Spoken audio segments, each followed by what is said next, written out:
नमस्कार विद्यार्थी मित्रांनो, आजच्या व्हिडिओमध्ये इयत्ता 8वीसाठी अत्यंत महत्त्वाच्या परीक्षेला आपण 22 डिसेंबरला सामोरे जाणार आहोत. ती परीक्षा म्हणजे राष्ट्रीय आर्थिक दुर्बल घटक शिष्यवृत्ती परीक्षा, म्हणजेच NMMS national means cum merit scholarship. या परीक्षेसाठी अत्यंत महत्त्वाचे प्रश्न कोल्हापूर जिल्हा मुख्याध्यापक संघ कोल्हापूर यांच्यामार्फत जी पुस्तिका प्रसिद्ध केलेली आहे, या ठिकाणी अनेक नामवंत लेखकांनी या पुस्तिकेमध्ये सर्व प्रश्न शालेय क्षमता कसोटीमध्ये जे असतात ते संभाव्य प्रश्न या ठिकाणी निर्माण केलेले आहेत. मी सुद्धा यातील गणिताचं लेखन स्वतः केलेलं आहे. त्यामुळं अतिशय महत्त्वाचे प्रश्न या ठिकाणी पुढील येणाऱ्या परीक्षेसाठी आहेत आणि त्यापुढे अनेक स्पर्धा परीक्षांना आपल्याला सामोरं जावं लागणार आहे. त्या स्पर्धा परीक्षेसाठी सुद्धा हे प्रश्न अत्यंत महत्त्वाचे आहेत. त्या दृष्टीनं याचं अवलोकन करण्यात यावं. प्रश्न आहे, पुढील अपरिमेय संख्या कोणती? या ठिकाणी पहिलाच पर्याय आहे वर्गमूळ 17 √17 ही अपरिमेय संख्या आहे. कारण या ठिकाणी 1.4142 पुन्हा पुन्हा संख्या येते. पाय या ठिकाणी 22/7 किंवा 3.14 पुढं 22ला 7 भागल्यानंतर या ठिकाणी संख्येचा गट पुन्हा पुन्हा येणार आहे. पायच्या किमतीमध्ये सुद्धा तीच अवस्था आहे. परंतु वर्गमुळात 17 या संख्येचं वर्गमूळ या ठिकाणी आवर्ती नसणारी संख्या म्हणजे अनावर्ती संख्या येते, म्हणून वर्गमूळ 17 ही अपरिमेय संख्या आहे. ओके. पुढचा प्रश्न आहे, शून्य वर्गमुळात आहे म्हणजे घनमूळ काढायचं आहे. 0.000729 घनमूळ काढायचं आहे. आपणास माहीत आहे याचं घनमूळ 9 आहे. 9चा घन 729. परंतु दशांश चिन्हाच्या उजवीकडं 6 संख्या आहेत, म्हणून या ठिकाणी घनमुळाच्या एकक स्थान या ठिकाणी तिसऱ्या ठिकाणी असणार आहे. कारण 0.09 या संख्येचा 3 वेळा गुणाकार केला तर उजवीकडं ह्या 2 दुसऱ्या संख्या ही संख्या पुढे असणार आहे, त्या 2 आणि तिसरी संख्या हीच असणार आहे. 6 संख्या दशांश चिन्हाच्या उजवीकडे असणार आहेत. त्यामुळं याचा अचूक पर्याय नंबर 2. ओके. पहिला वर्गमूळ 17, दुसरा 0.09. सोबतच्या आकृतीत रेषा L, समांतर रेषा M, समांतर रेषा N, P आणि Q त्यांच्या छेदिक आहेत. तर A अधिक B किती? या ठिकाणी 60 आणि इथं जे कोण आहे या ठिकाणी तो 60ला हा रेषीय जोडी तयार करतोय, म्हणजे या ठिकाणी हा 120 असणार आहे. ओके. 120 आणि A रेषा M आणि N यांची छेदिका P घेतली तर 120चा संगत कोण A आहे, तो सुद्धा 120 असणार आहे. ओके. त्यानंतर हा 40 कोण आहे. 40 रेषा L आणि N यांची छेदिका या समांतर रेषांची छेदिका Q घेतली तर 40चा हा संगत कोण आहे. ओके. या ठिकाणी 40 आणि B हे रेषीय जोडीतले आहेत. 180 बेरीज येते. हा 40 असला तर B 140 असणार आहे. आणि A अधिक B विचारलेला आहे, म्हणजे 120 आणि 140 260 अचूक पर्याय तिसरा. ओके. पुढचा प्रश्न आहे, 729चा वर्ग वजा 1 आणि छेद 27चा वर्ग वजा 1. आपणास माहीत आहे A वर्ग वजा B वर्ग या सूत्राचा वापर करून पहिल्या कंसात दोघांची बेरीज, दुसऱ्या कंसात दोघांची वजाबाकी, 1चा वर्ग 1 अशा अनुषंगानं, म्हणजे 729 अधिक 1 दुसऱ्या कंसात 729 वजा 1, तसंच खाली 27 अधिक 1 पहिल्या कंसात दुसऱ्या कंसात 27 वजा 1. या ठिकाणी 729 अधिक 1 730. ओके. 729 मधनं 1 गेला 728 भागिले 27 ने 1 28 आणि 27 मधनं 1 गेला 26. ओके. पाहूया. 13 दुने 26, 13 पाची 65 आणि किती 72 7 78 झाले. 13 संग 78, 28 8 दुने 56, या 2ला हे 2 गेले, केवळ इथं 730 राहिलेले आहेत. ओके. त्यामुळं अचूक पर्याय या ठिकाणी पहिला 730. या ठिकाणी 5.7चा वर्ग. पुढचा प्रश्न, अधिक 2 गुणिले 5.7 गुणिले 4.3 अधिक 4.3चा वर्ग छेद 5.7चा वर्ग वजा 4.3चा वर्ग. या ठिकाणी A अधिक B कंसाचा वर्ग याचा विस्तार A वर्ग अधिक 2AB अधिक B वर्ग.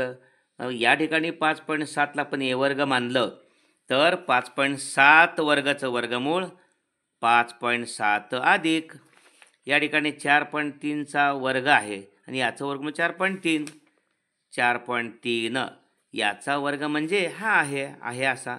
पहिल्या आणि दुसऱ्या पदाच्या गुणाकारी दुप्पटमध्ये आहेच. छेदस्थानी ए वर्ग वजा बी वर्ग, पहिल्या कंसात या दोघांची बेरीज, दुसऱ्या कंसात या दोघांची वजाबाकी. 5.7 अधिक 4.3 5.7 अधिक 4.3 आणि या ठिकाणी 5.7 वजा 4.3. ओके, हा कंसाला कंस एका कंसाला हा कंस गेला, त्यामुळे वरती बेरीज काय राहिली 7 आणि 3 10, 5 आणि 4 9 1 10, 10.0 म्हणजे 10 आणि खाली 7 मधनं 3 गेले उरले 4 आणि 5 मधनं 4 गेला उरला 1, 1.4 दशांश चिन्ह दुसऱ्या ठिकाणी असल्यामुळं गेलं.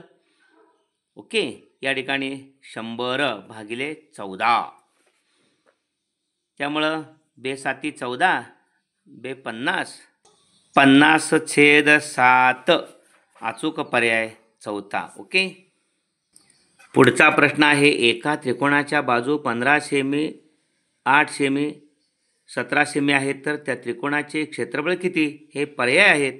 तिन्ही बाजू दिलेल्या आहेत, त्यामुळे हिरोचं सूत्र वापरायचं. प्रथम अर्धपरिमिती काढायची.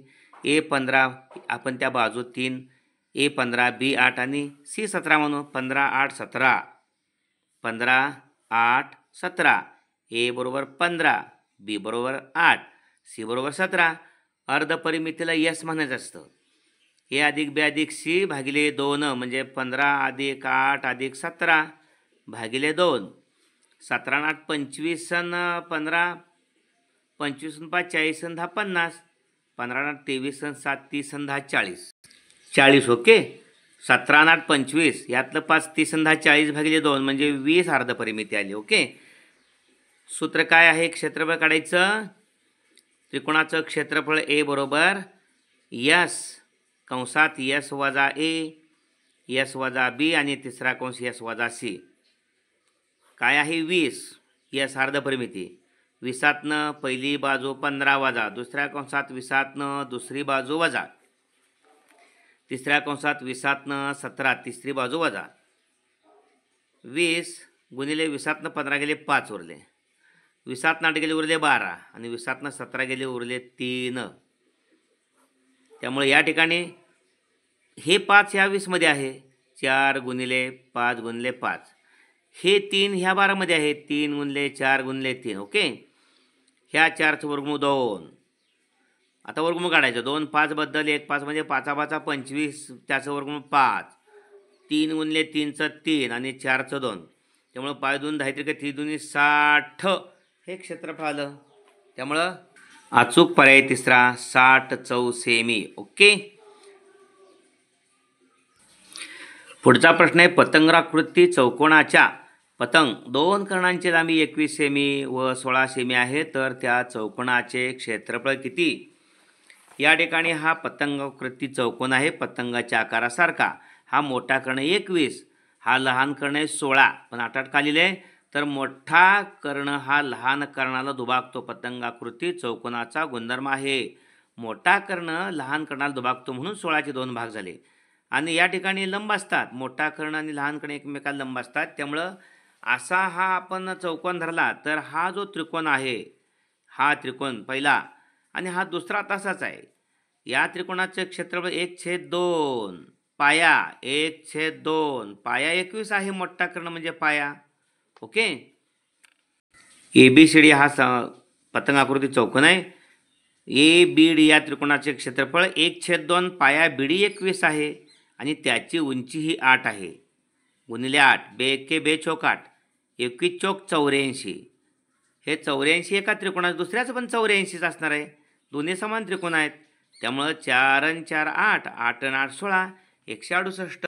अचूक पर्याय दुसरा 168 चौसेमी. ओके, पुढला प्रश्न आहे एका बहुपदीला x+5 ने भागले असता भागाकार x+7 येतो आणि बाकी 2 उरते, तर ती बहुपदी कोणती हे पर्याय आहेत. आपल्याला माहीत आहे भाज्य बरोबर भाजक गुणिले भागाकार अधिक बाकी. भाज्य म्हणजे या ठिकाणी बहुपदी मिळणार आहे. भाजक x+5 ह्या बहुपदीने भागलं, भागाकार x+7 येतोय, बाकी 2 उरते म्हणजे x+5 आणि x+7चा गुणाकार एक्स गुणिले एक्स एक्स वर्ग, स्थिर पदांची बेरीज 7 आणि 5 12, 12 एक्स आणि अधिक स्थिर पदांचा गुणाकार 7 5 35 आणि अधिक 2 बाकी, त्यामुळं एक्स वर्ग अधिक 12 एक्स 35 आणि 2 37 स्वरूप पद आहेत ते 2, त्यामुळं या ठिकाणी आपल्याला एक्स वर्ग अधिक 12 एक्स अधिक 37 ती बहुपदी आहे. अचूक पर्याय चौथा एक्स वर्ग अधिक 12 एक्स अधिक 37. ओके. पुढचा प्रश्न, सोबतच्या आकृतीत दोन त्रिकोण कोणत्या कसोटीनुसार एकरूप आहेत? या ठिकाणी क्यू आरवर हा पी एम लंब टाकल्यामुळे त्रिकोण पी एम क्यूचा कर्ण पी क्यू आणि त्रिकोण पी एम आरचा कर्ण पी आर एकरूप आहेत आणि पी एम ही सामायिक भुजा आहे, त्यामुळे कर्णभुजा कसोटीनुसार हे दोन त्रिकोण एकरूप आहेत. ओके. सोबतच्या आकृतीत दिलेल्या मापावरून समांतरभुज चौकोनाचे क्षेत्रफळ काढा. या ठिकाणी समांतरभुज चौकोनाचे क्षेत्रफळ 1/2 पाया गुणिले उंची, फक्त पाया गुणिले उंची. पाया एस आर समांतरभुज चौकोनाच्या समभुजा एकरूप असतात. पी क्यू 99 आहे, समभुजा एस आर 99. पाया गुणिले उंची एच मात्र पाहिजे, म्हणून त्रिकोण पी या ठिकाणी हा जो त्रिकोण तयार झालेला आहे त्याचा कर्ण 17 आहे आणि त्याची एक बाजू काटकोन करणारी 8 आहे, त्यामुळे उंची आपण काढू शकतोय. कर्णाच्या वर्गात न दिलेल्या बाजूचा वर्ग वजा करायचा. 17चा वर्ग 289 आणि 8चा वर्ग 64. 9 मधून 4 गेले 5 उरले, 8 म्हणून 6 गेले उरले 2 आणि 2/2 225चं वर्गमूळ 15. त्यामुळं पाया गुणिले उंची, पाया 99 आहे आणि गुणिले आता उंची, आता पाया 99 म्हणजे पी क्यू आणि एस आर समभुज आहेत, गुणिले उंची 15. त्यामुळे 99 गुणिले 15, 15 9 35 असेला 5 हातचे आले 13. 15 9 135 आणि 13, 5 आणि 3 8, 13 आणि 1 14 म्हणजे 148 म्हणजे 1485 चौसेमी हे क्षेत्रफळ आहे. या ठिकाणी माप मीटरमध्ये आहेत, त्यामुळे 1485 चौरस मीटर. अचूक पर्याय नंबर 2. अशा पद्धतीने हा व्हिडिओ आपल्या सर्व मित्रांना पाठवा, स्वतः लाईक करा आणि 22 डिसेंबरला होणाऱ्या परीक्षेमध्ये गणितासाठी पैकी मार्क्स पाडा. यामध्ये भोसले सर जाकले या ठिकाणी या यूट्यूब चॅनलवरती मराठीमध्ये NMMS ST स्टुडिओमध्ये टाका. सर्व गणिताचे आणि विज्ञानाचे अत्यंत महत्त्वाचे व्हिडिओ, अनेक प्रकारच्या पूर्वी झालेल्या इतर या ठिकाणी काही संस्थांच्या नामांकित संस्थांच्या प्रश्नपत्रिकेतले गणित आणि विज्ञानाचे सर्व प्रश्न सोडवून दिले आहेत. तेवढा तुम्ही अभ्यास उर्वरित 4-5 दिवसामध्ये या एका आठवड्याभरामध्ये केला तर तुम्हाला विज्ञानाचे 35 आणि गणिताचे 20 असे 55 पैकी 55 गुण पडतील, हे निश्चित आहे. धन्यवाद.